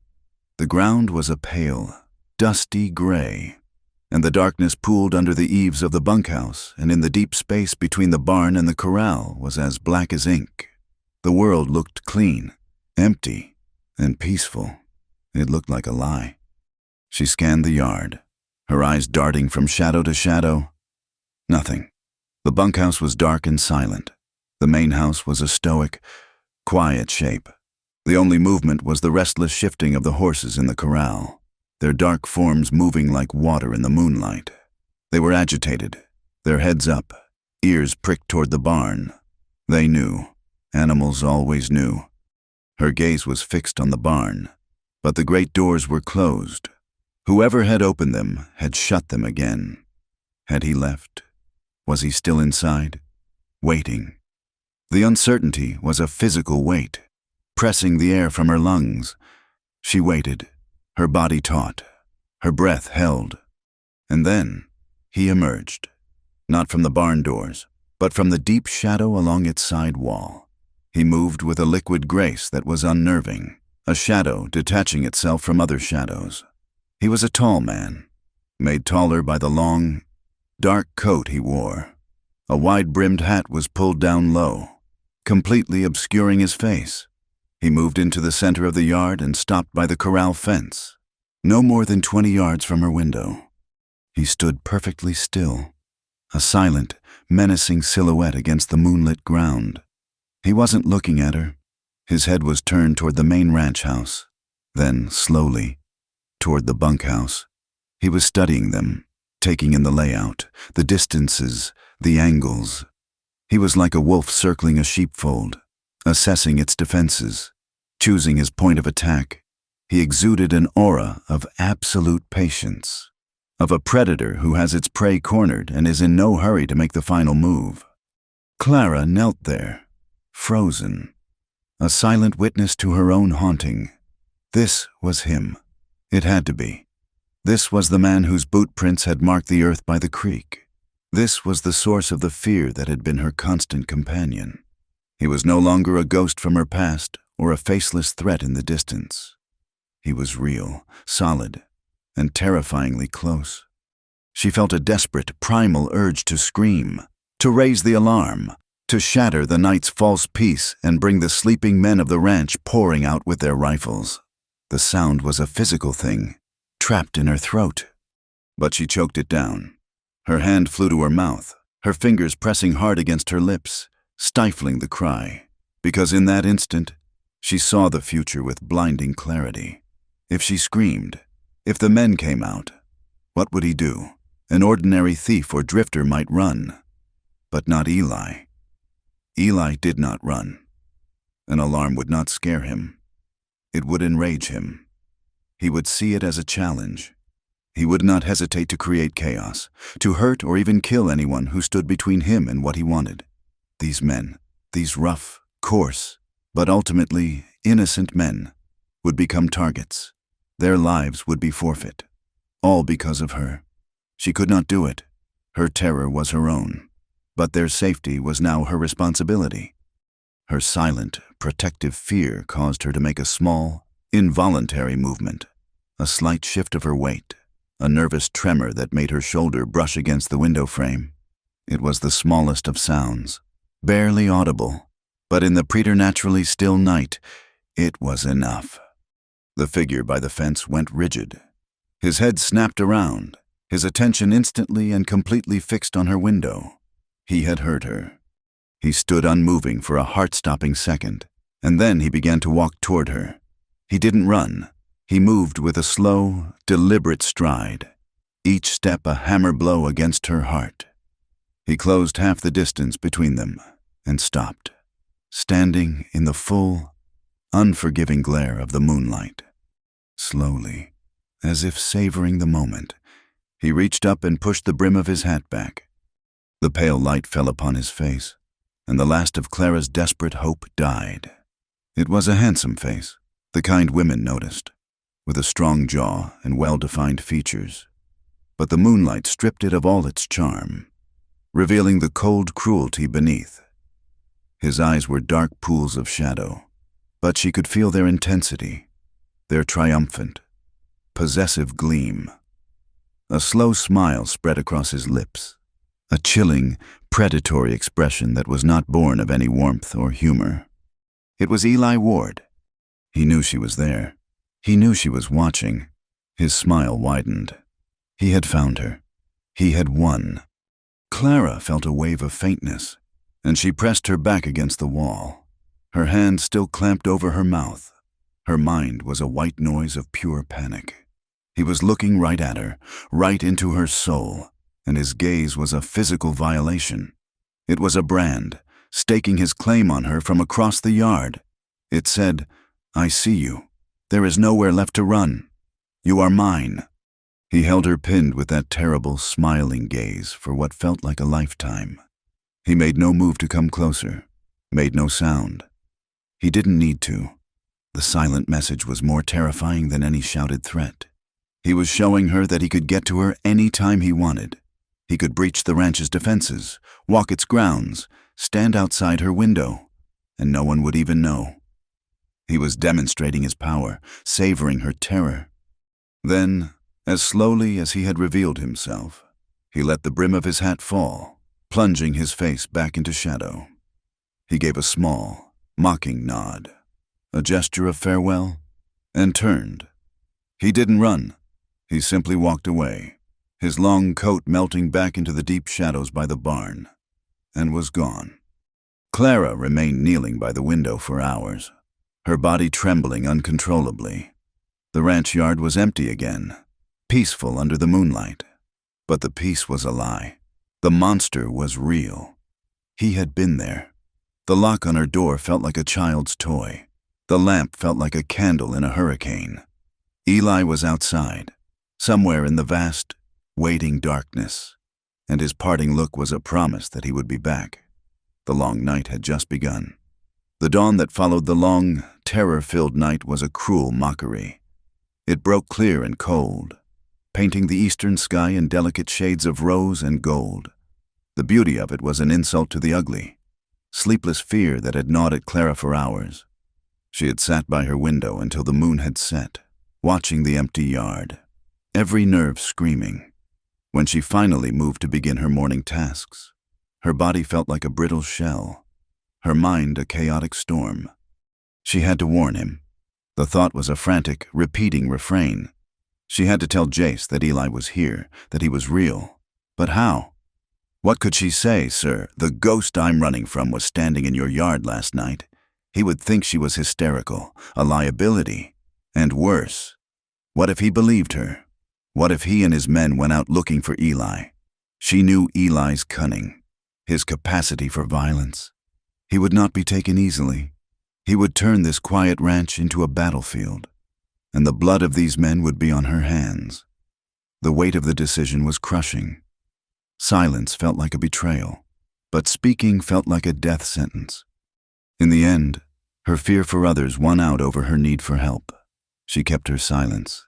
She lit the fire, ground the coffee, and started the breakfast, her movements jerky and unnatural. Her hands trembled as she cracked eggs into a bowl. She jumped at the sound of her own footsteps. The cookhouse, once her sanctuary, now felt like the most exposed place on earth. The men came in, their spirits lifted by the clear morning. They talked loudly, their laughter grating on Clara's raw nerves. She kept her back to them, serving the food without a word, her face a pale, taut mask. Jace Marlowe entered last, his presence, as always, commanding the space. She felt his gaze on her, questioning, assessing. She knew her terror must be written all over her, but she could not bring herself to meet his eyes. To look at him would be to confess everything, and she wasn't ready to bear that burden. They were halfway through the meal when the world exploded. The first sound was a sharp, flat crack that was not the sound of splitting wood. It was the unmistakable report of a rifle, fired from the low ridge to the north. A second shot followed, then a third. A chorus of panicked shouts erupted from the men at the table. Benches scraped violently against the floor as they jumped to their feet. Through the window, Clara saw a blur of motion. 3 riders, their faces obscured by bandanas, were galloping hard along the northern fence line, driving a small group of about 20 cattle before them. They were firing their guns into the air, the noise a deliberate tool of chaos, meant to spook the herd and intimidate the hands. "Rustlers," Silas roared, his hand already reaching for the rifle he always kept propped near the door. The ranch, which had been a place of quiet routine moments before, was instantly transformed into a whirlwind of organized chaos. Jace was on his feet, his face grim, his voice cutting through the pandemonium with the clarity of a bugle call. "Silas, you, Roscoe, Jed, get horses ride for the East Canyon. Cut them off before they reach the River Walt. Billy, with me, the rest of you, guard the main herd." There was no panic, only a surge of violent, purposeful energy. Men grabbed rifles from the rack by the door, checked their pistols, and ran for the stables. The air filled with the thunder of hooves on hard-packed earth as the hands mounted up. In less than 2 minutes, Jace and his men were a cloud of dust on the prairie, a wave of righteous fury giving chase to the thieves. And then, almost as suddenly as it had begun, it was over. The yard was empty. The sound of hoofbeats and gunfire faded into the distance. A profound, ringing silence descended, broken only by the nervous whinnying of a horse left behind in the corral and the frantic lowing of the disturbed herd. Clara stood frozen in the middle of the kitchen, a stack of dirty plates still in her hands. Her heart was a wild drum in her chest. The attack had been so sudden, so violent, but as the adrenaline began to recede, a new and far more terrible understanding dawned. It was too easy, too small. 3 men stealing a handful of cattle. It wasn't a real raid. It was a performance. It was a diversion. It was a trap. The plate slipped from her numb fingers and crashed to the floor, shattering into 100 white fragments. She didn't even flinch. She knew, with a certainty that was as cold and sharp as ice, that the rustlers were not the danger. The danger was for her. Eli had drawn every able-bodied man, every rifle, and her silent protector, away from the ranch. He had cleared the board, and he had left her utterly, completely alone. Her eyes darted to the wall where she had set up her new tools, to the gleaming, newly sharpened knives. Her hand closed around the hickory handle of the largest one, the butcher's knife Jace had left for her. The weight of it was solid, real. A desperate, hopeless plan formed in her mind: lock the doors, barricade herself. Wait. She took a step toward the main door, but before she could reach it, a voice spoke from behind her, from the shadows near the pantry at the back of the kitchen. It was a low, almost conversational tone, laced with a triumphant, mocking cruelty. "Sorry, my love. He's busy now." Clara stopped, every muscle in her body turning to stone. She didn't have to turn around. She knew that voice. It was the soundtrack to every nightmare she'd ever had. Slowly, as if moving through deep water, she forced herself to face him. Eli Ward stood there, leaning against the doorframe of the pantry as if he owned the place. He looked different, thinner than she remembered, his face leaner, all sharp angles and hollows. The handsome charm was gone, burned away by malice and hard travel, leaving only a raw, predatory hunger in its place. His clothes were dusty, his eyes were bright with a feverish intensity, and the cruel smile she had seen in the moonlight was fixed on his lips. "Did you really think this was going to work, Clara?" he asked, his voice soft. "Hiding out here at the edge of the world playing cook for a pack of dirty cowhands. It's beneath you." He pushed himself off the doorframe and took a step toward her. Clara instinctively took a step back, her knuckles white where she gripped the knife. "Don't," she whispered, her voice a dry rasp. His smile widened. He was enjoying her fear. Don't come for what's mine. I taught you better than that. You belong to me. A man doesn't just let his property walk away." He kept advancing, slowly, circling her like a wolf. "I have to admit, this was a good hiding place. And your new friend, the big, silent rancher, he seems very protective. I had to arrange a little distraction to get him out of the way. I do hope he doesn't get himself hurt." The casual threat to Jace sent a fresh wave of terror and rage through her. This was all her fault. "Leave them alone," she said, her voice gaining a sliver of strength. "This is between you and me." "Oh, it is," he agreed, his eyes glinting. "It always has been. And now, it's time to go home." He lunged. He was faster than she expected, closing the distance between them in an instant. His hand shot out and clamped around her wrist. The one not holding the knife, his grip was like iron. He yanked her toward him, the force of it making her stumble. "Let go of me!" she cried, twisting in his grasp. "We're leaving, Clara, now!" he snarled, his face close to hers. He started to drag her toward the back door. She dug her heels in, fighting him with a strength born of pure desperation.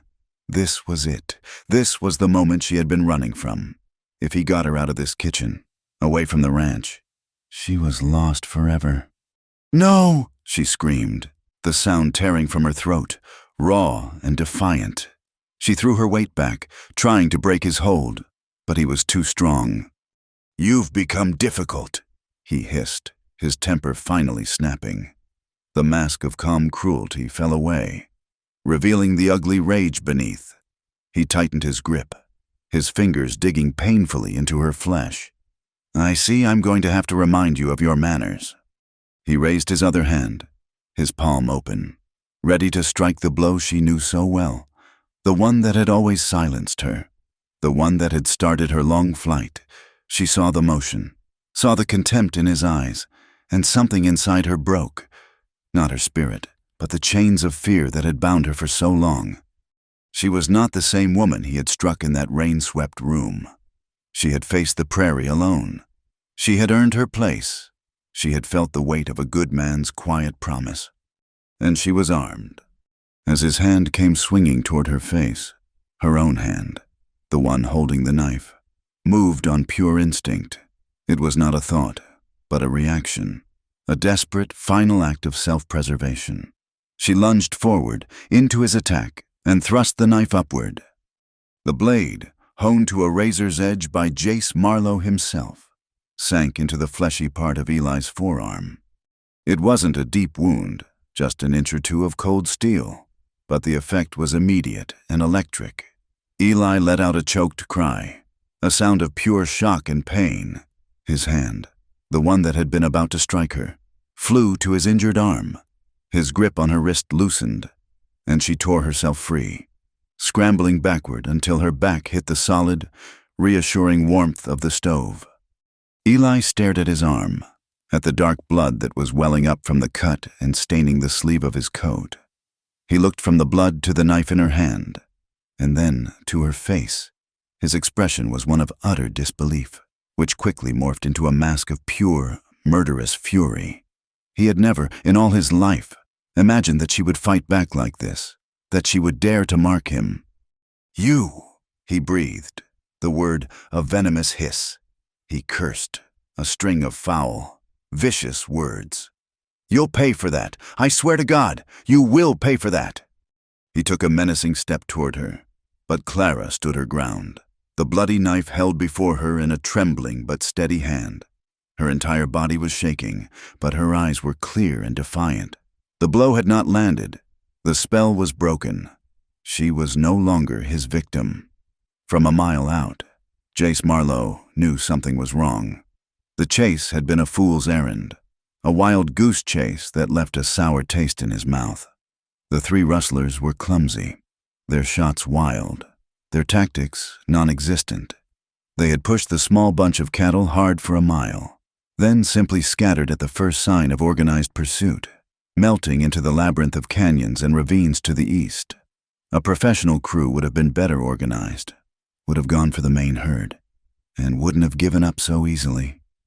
It was a sham. The realization hit him with the force of a physical blow, a cold dread that had nothing to do with stolen livestock. A diversion. The word echoed in the vast, silent spaces of his mind. He reined his horse in so sharply that the animal let out a startled snort, dancing sideways on the rocky ground. Silas and the other men pulled up behind him, their faces flushed with the thrill of the chase. "We lost 'em, boss," Silas said, breathing heavily. "Scattered like quail." Jace wasn't listening. His gaze was fixed on the distant, hazy shapes of the ranch buildings. He saw it all in a sickening, instant replay the boot prints by the creek, the look of sheer animal terror on Clara's face that morning, her stark and desperate confession from the night before. If I leave this place, he will kill me. He had been played. They had all been played. The rustlers weren't the threat. They were the opening move in a game he hadn't even realized he was playing. The real threat was back at the ranch, with Clara, alone. It was a setup, Jace said, his voice a low, gravelly rasp. They were pulling us away. Without another word, he spurred his horse, wheeling the powerful animal around and driving it hard back toward the ranch. He rode not like a man chasing thieves, but like a man racing against death itself.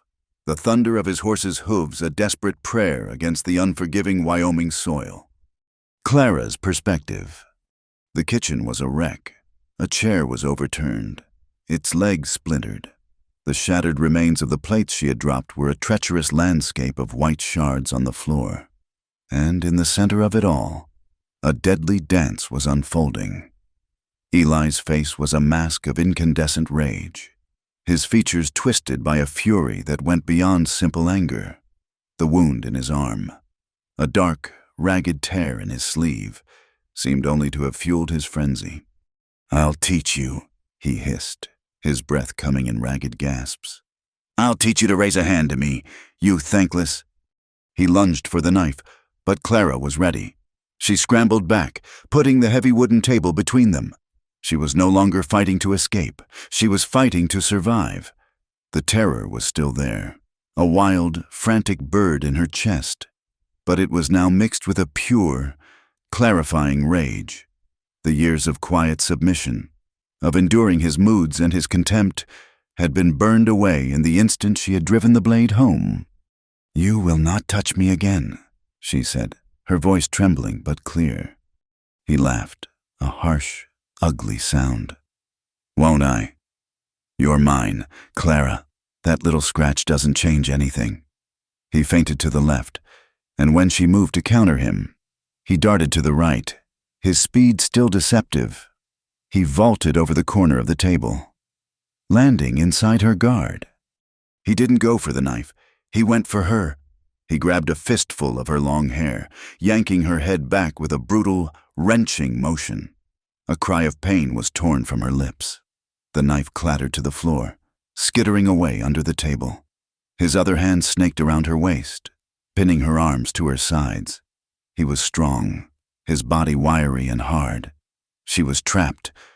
"That's enough games," he snarled in her ear, his voice a venomous whisper. He began to drag her, stumbling and fighting, toward the back door. "We're leaving, and when we get clear of this place, you and I are going to have a long, long talk about gratitude." The open doorway was a square of terrifyingly bright light. To be pulled through it was to be pulled from the world of the living. She kicked and twisted, her boots scrabbling for purchase on the floor. But it was useless. He was dragging her out into the yard, into the vast, empty space where no one could hear her, where no one could help. Hope was a dying ember. Jace's perspective. He rode with a reckless abandon that bordered on madness, pushing his horse to the very edge of its endurance. The wind tore at his face, and the rhythmic pounding of the hooves was the only sound in the world. He was a man who lived by a code of quiet responsibility, and he had failed in his most basic duty. He had seen the danger and had allowed himself to be distracted. He had left her defenseless. The thought was a spur, driving him onward. As he cleared the last rise, the ranch came into full view, and he saw them. Two figures, locked in a desperate struggle in the center of the yard, halfway between the cookhouse and the stables. A man in a long, dark coat, dragging a woman by the hair. Even from this distance, he could see the frantic, hopeless resistance in her movements. A cold, killing rage, the likes of which he hadn't felt since the war, rose in his throat. He didn't shout a warning. He didn't waste a breath. He drew his Colt from its holster as he rode, the motion fluid and economical. He was still 100 yards out, too far for a precise shot, especially with Clara so close to the man. But he didn't need a precise shot. He needed to stop them. Now. He raised the pistol and fired once, into the air. The crack of the gunshot was a physical thing, a whip snap that shattered the afternoon's quiet. Clara's perspective. The sound was the voice of God, sharp, loud, and utterly final. It ripped through her terror and ignited a tiny, impossible spark of hope. Eli froze, his head snapping up toward the source of the shot. He let go of her hair, his body going tense and watchful. And in that instant, Clara scrambled away from him, putting a few precious feet of space between them. She saw him then, a lone rider, galloping toward them like a figure from a wrathful dream. It was Jace Marlowe. He was still a long way off, but there was no mistaking the set of his shoulders, the determined line of his body. He was coming back. Eli saw him too. A curse slipped from his lips. He had miscalculated. His diversion hadn't held the rancher long enough. Jace reined his horse to a skidding halt about 30 yards away, the animal rearing slightly, its eyes wide. He sat there, a statue carved from granite and fury. The long barrel of his Colt held steady, aimed not at Eli, but at the empty space between them. "Let her go!" Jace's voice boomed across the yard. It was not a plea, it was a command. Eli straightened up, a sneer twisting his lips. He was not a man who backed down from a challenge, especially in front of her. He looked from Jace to Clara, a look of pure, possessive contempt. "She's mine," Eli called back, his voice dripping with arrogance. "This is a private matter. Ride on." Clara watched Jace, her breath caught in her throat. She saw his jaw tighten. He didn't raise his voice. When he spoke again, the words were quiet, but they carried across the distance with a chilling, absolute authority. "No," Jace said, his voice low and steady. "She made her choice." The simple word struck Clara with more force than any physical blow. She made her choice. He wasn't fighting for her as a possession. He was fighting for her right to choose. In that one sentence, he had validated her entire struggle, her desperate flight, her claim to her own life. The words enraged Eli. With a snarl, he turned and lunged for Clara again, but Jace was already moving. He swung down from his saddle before his horse had even fully stopped, landing on his feet with a cat-like grace. The confrontation was brutally short. Eli was a town bully, his fighting style born of brawls and intimidation. Jace was a soldier, his movements forged in the lethal crucible of life-or-death combat. As Eli reached for Clara, Jace closed the distance in 3 long strides. He didn't bother with fists. His first move was to deflect Eli's grasping arm. His second was a hard, driving blow with the heel of his hand to the side of Eli's head. The impact sent Eli staggering sideways, his eyes wide with surprise. Before he could recover, Jace delivered a single, precise, and devastating punch to the jaw. The sound was a sickening crack of bone on bone. Eli's head snapped back. His eyes rolled up, and he collapsed to the ground in a boneless heap, unconscious before he even hit the dust. Jace stood over him for a moment, his chest heaving, his fists still clenched. He looked down at the unconscious man with a look of cold, weary disgust. He had ended the threat, but he took no pleasure in the violence. He nudged Eli with the toe of his boot to ensure he was out, then turned his attention to Clara. The world was a swirling, gray vortex. The adrenaline that had sustained her drained away, leaving her weak and trembling. The bloody knife she had dropped in the struggle was lying in the dust a few feet away. She was vaguely aware of the sound of more riders approaching, of the other hands returning, but all she could see was Jace Marlowe, walking slowly toward her. He stopped a few feet away, giving her space. His face was a grim mask, his gray eyes filled with a storm of emotions she couldn't begin to decipher. He looked at her, then at the blood on her sleeve that had come from Eli's wound, then back at her face.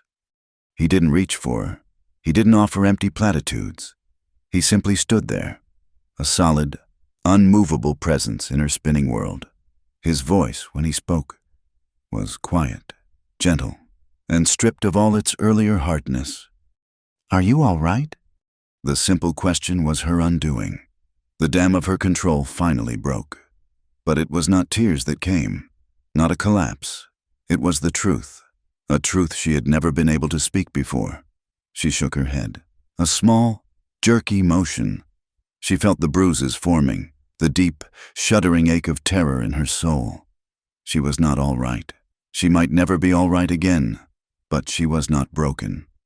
She met his gaze, and, for the first time, she did not look away. "No," she said, her voice a raw, shaky whisper. She took a breath, drawing strength from the hard, dusty ground beneath her feet. "But I'm standing." It was the truest thing she had ever said.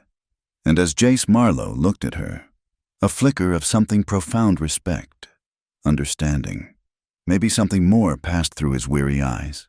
He gave a single, slow nod. He understood. The violence of the previous day did not end in a storm of questions and accusations, but in a deep and profound quiet, after Jace had bound an unconscious and bleeding Eli Ward with a length of rope. Silas and the other returning hands had taken in the scene with wide, shocked eyes their employer, his knuckles bruised, standing like a sentinel in the yard. Their cook, pale and trembling but upright, a bloody knife in the dust nearby, and a dangerous-looking stranger tied and defeated at their feet. Jace had offered no explanation, and his men, knowing his moods, had asked for none. He had simply ordered 2 of them to take Eli, lock him in the tack room under guard, and wait for his instructions.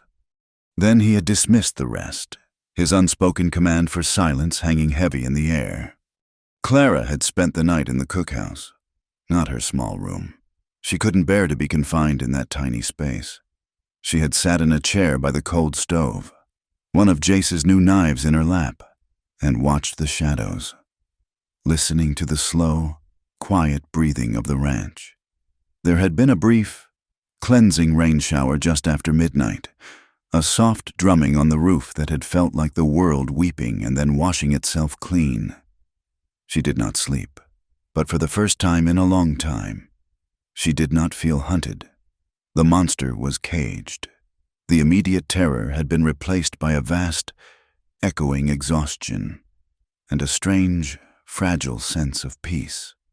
Dawn arrived not as an enemy, but as a quiet visitor. The light that crept over the horizon was soft and pearlescent, filtered through a thin veil of dissipating clouds. When Clara finally pushed open the cookhouse door, the world smelled new. The rain had settled the dust, and the air was crisp and clean, fragrant with the scent of damp earth and wet sagebrush. The night's moisture still clung to everything, turning the blades of grass into a field of tiny, glittering diamonds and collecting in silver beads along the rails of the corral fence. The violence of yesterday felt like a fever dream, a brutal intrusion that the calm, steady rhythm of the land was already working to absorb and erase. Her eyes were drawn to a scene by the stables. Jace Marlowe was there, his back to her, his powerful horse, the one he had ridden so hard, stood patiently while Jace tended to a long, shallow gash on its front leg, likely from a sharp rock or a frantic stumble during the desperate ride back. He was kneeling in the damp earth, his movements slow and methodical. He cleaned the wound with a gentle hand, his large, calloused fingers, which had so efficiently and brutally dispatched Eli, now moving with an almost tender precision. He murmured to the horse in a low, soothing voice, his words too quiet for her to hear, a private conversation between a man and his loyal creature. Clara watched him for a long moment, a strange warmth spreading through her chest. She saw not just the formidable rancher or the hardened soldier, but a man tending to a hurt he felt responsible for, a man mending what had been broken in the fray. Turning away, she went back inside. Her own ritual awaited. She knelt before the great iron stove, just as she did every morning, but this morning was different. Before, the act of lighting the fire had been a mindless chore, a mechanical start to another day of fear. Today, it was a conscious act of defiance and reclamation. This was her space. She had defended it. She had bled for it. As she arranged the kindling and struck the match, the small flame that sprang to life felt like her own resilient spirit, a tiny, stubborn warmth refusing to be extinguished by the darkness. The fire caught, and as its heat began to push back the morning's chill, she felt as if she were pushing back the cold that had lived inside her for so long. She worked with a quiet purpose, a sense of clarity she hadn't known was possible. She ground the coffee beans, the familiar, rasping sound no longer grating on her nerves but grounding her in the present. She measured out flour, her hands, for once, perfectly steady. She was bruised, aching, and bone-weary, but she was whole. She was still here. When the men filed in for breakfast, the atmosphere was palpably different. The usual boisterous talk was replaced by a subdued quiet. They moved with a new kind of deference around her, their glances a mixture of awe, curiosity, and a deep, unspoken respect. Roscoe, who had once delighted in taunting her, now avoided her gaze entirely, his face pale. They had not seen the fight, but they had seen the result. They had seen her standing while a dangerous man lay defeated at her feet. They didn't know her story, but they now knew her strength. The whispers about the runaway gal had died, replaced by a silent, grudging admiration for the woman who had stood her ground. Jace came in last, his movements as deliberate as ever. He had a small, clean cut on his knuckles, the only visible sign of the previous day's violence. He nodded to his men and took his place at the head of the table. He didn't speak of Eli, who was no longer in the tack room.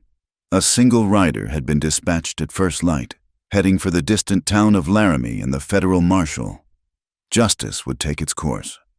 Far from here. Jace's coffee was poured, his plate was filled, and the silent, necessary ritual of the morning meal began. The unspoken subject of yesterday's chaos was a tangible presence in the room, a ghost at the table that everyone had silently agreed to ignore. After the men had eaten and departed for their day's work, the cookhouse fell into its familiar quiet, but it was a new kind of quiet.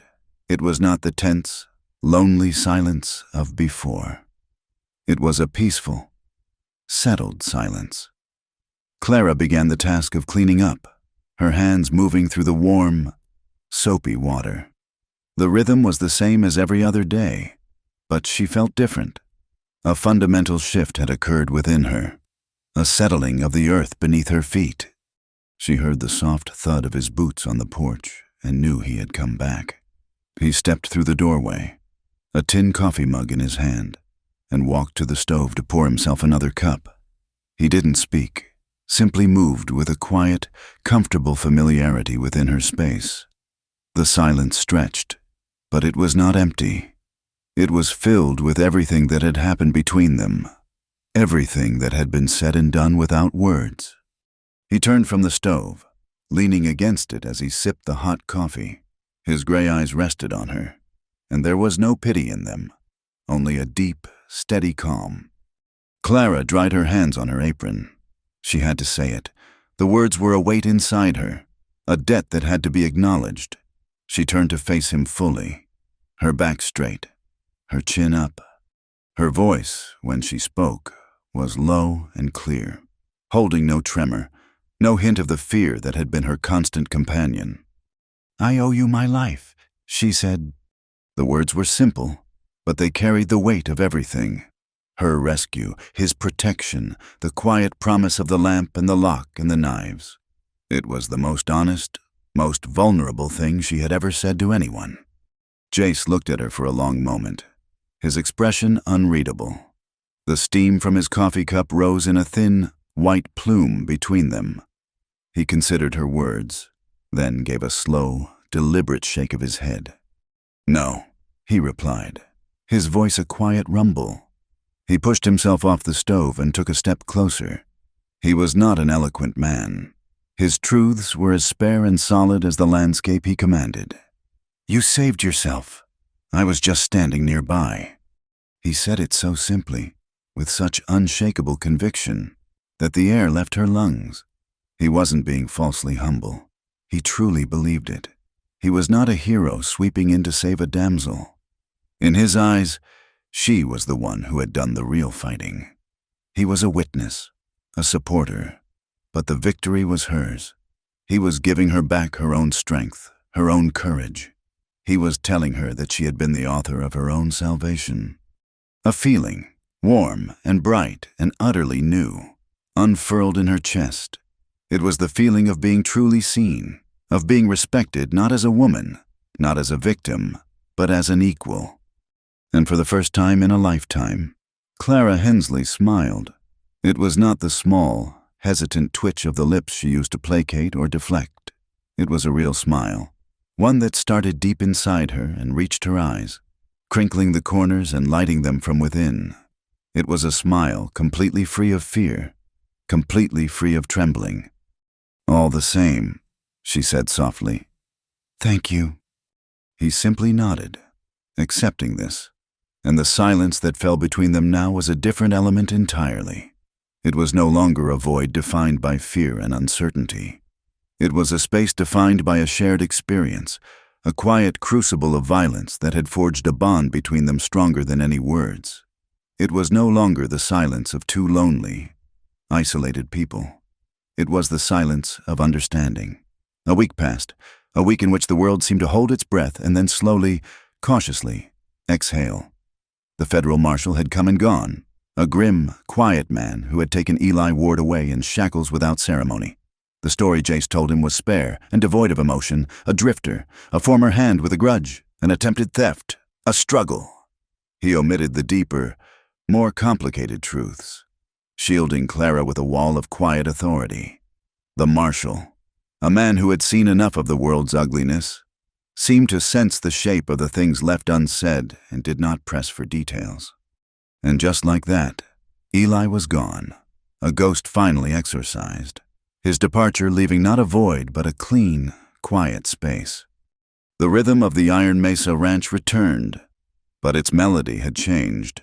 The men's respect for Clara was no longer grudging. It was a solid, settled thing.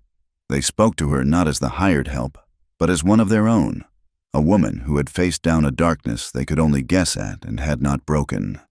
She, in turn, began to emerge from the shell of her silence. She learned the men's names, their stories. She shared a quiet joke with Jed, the old-timer, and listened with genuine interest as young Billy described his family's farm back in Ohio. The cookhouse, once her fortress, was slowly becoming a home. The silence between her and Jace remained, but it was a different creature now. It was a comfortable, living thing, a shared territory of understanding that needed no maps or signposts. They moved around each other with an unspoken awareness, a quiet, gravitational pull. He would linger for a moment longer over his morning coffee, his presence a steady, reassuring weight in the room. She would find herself watching him from the window, observing the patient, capable way he ran his world, a quiet admiration growing in her heart. It was on the 8th day, a morning so clear and bright it seemed to have been washed clean by the world's first rain, that he approached her after the breakfast rush. The men had already ridden out, and she was alone, wiping down the long wooden table. "I'm riding out to the north fence line," he said, his voice a low rumble, "the one the rustlers cut. I could use a hand, if you're willing." It was not a command. It was a question, an invitation, an offer to step out of her designated space and into his, for a moment. The old fear, the instinct to remain hidden and safe, flickered within her. The cookhouse was her domain. The wider world was still a place of unknown dangers. Then she looked at him, at his steady gray eyes. "And she knew the world was only as dangerous as the company you kept." She nodded, a small, decisive gesture. "I'll get my shawl," she said. He saddled 2 horses, not his powerful, formidable stallion, but two gentler mares, as he helped her mount, his large hand resting for a brief, warm moment on her back. It was the first time they had touched since the day of the fight. The contact was brief, respectful, but it sent a small, surprising jolt through her. They rode out together, leaving the familiar cluster of ranch buildings behind. As they crested the first low rise, the full, breathtaking scope of the Wyoming prairie opened up before them. The land rolled away in vast, gentle swells of green and gold, stretching to a horizon so distant it seemed to be the very edge of the world. The sky was a high, aching blue, empty of all but a single eagle circling on the high thermal winds. The air was so clear it felt like breathing pure light. For so long, this vastness had been a symbol of her own isolation, a place to lose herself and hide. But riding beside him now, with the warm sun on her face and the clean wind in her hair, it felt like something else entirely. It felt like freedom. It felt like a future. It was a blank page, waiting for a new story to be written.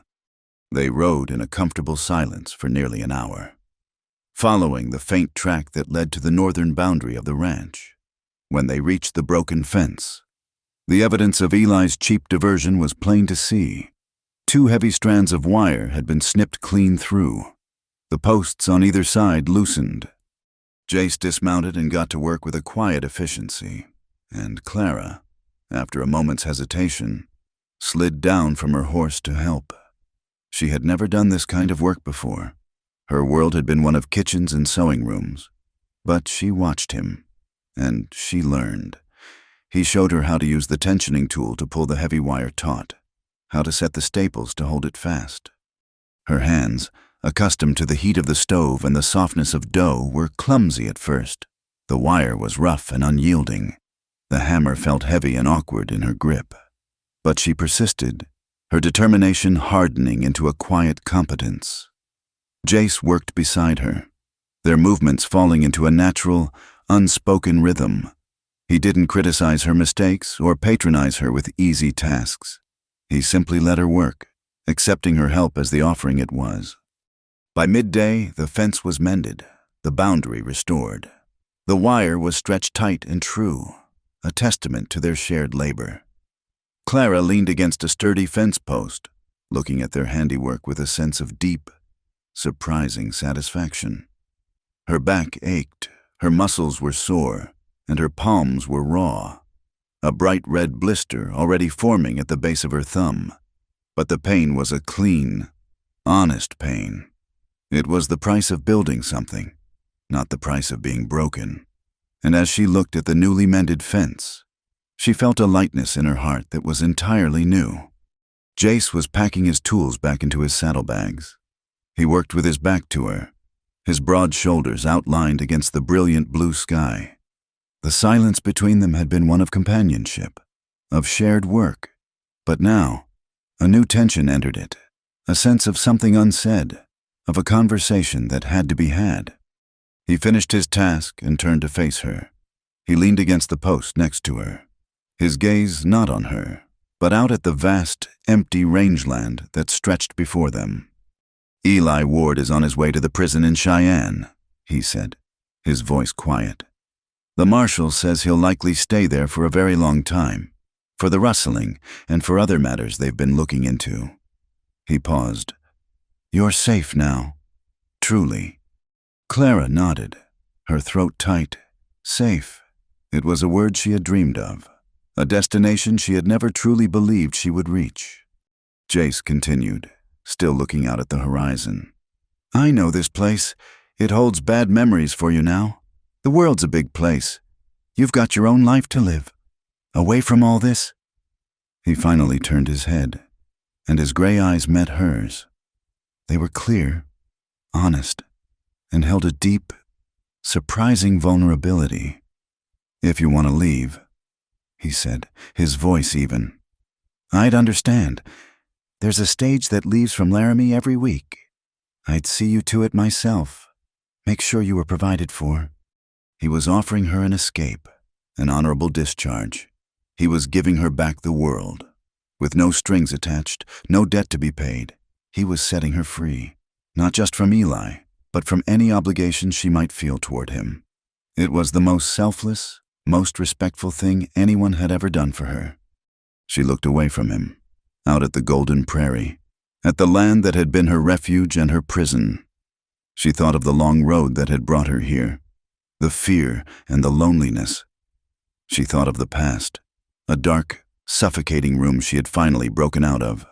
And she thought of the future, a wide, open range of possibility. Leaving was the safe, easy choice. It was the choice the old Clara, the one who lived in fear, would have made. But she wasn't that woman anymore. She turned back to him, and the smile that touched her lips was small, but it was as solid and real as the ground beneath her feet. "I'm staying," she said. Her voice was quiet, but it was filled with a strength that astonished her. "I'm not running anymore. I spent so long looking for a place to hide, but here," she gestured to the vast, beautiful, indifferent land around them. "I think I've found a place to live." The distinction was everything, not to hide, but to live. A slow, quiet change came over Jace's face. The tension in his shoulders eased, and the weariness in his eyes seemed to lift, replaced by a warm, gentle light. He didn't smile, not exactly, but the hard lines of his face softened. He gave a single, slow nod of acceptance, of understanding. At that moment, the sun, which had been climbing the high arc of the sky, broke free from a solitary cloud. A brilliant, golden light spilled across the landscape, igniting the prairie grass until it looked like a field of fire, chasing the last of the shadows from the hollows and valleys. The world felt clean, new, and boundless with promise. Something had shifted, something irrevocable. A door had opened. It wasn't the door to a new love story, not yet. It was something far more important, far more profound. It was a door that opened inward, into a quiet, sunlit room in her own soul that she had never known existed. A room where she was not a victim, not a runaway, but simply Clara, a woman who was standing, of her own free will, on her own 2 feet. And for the first time in her life, she was finally home. Thank you so much for listening to our story. We'd love to hear from you, so please leave a comment below and let us know where in the world you're listening from. It's always amazing to see how far these tales travel. If you enjoyed this story, please consider subscribing to our channel, Wild West Stories 1850, and give this video a like. And to help this story reach more listeners, please support us by hitting the hype button. Your support means the world to us.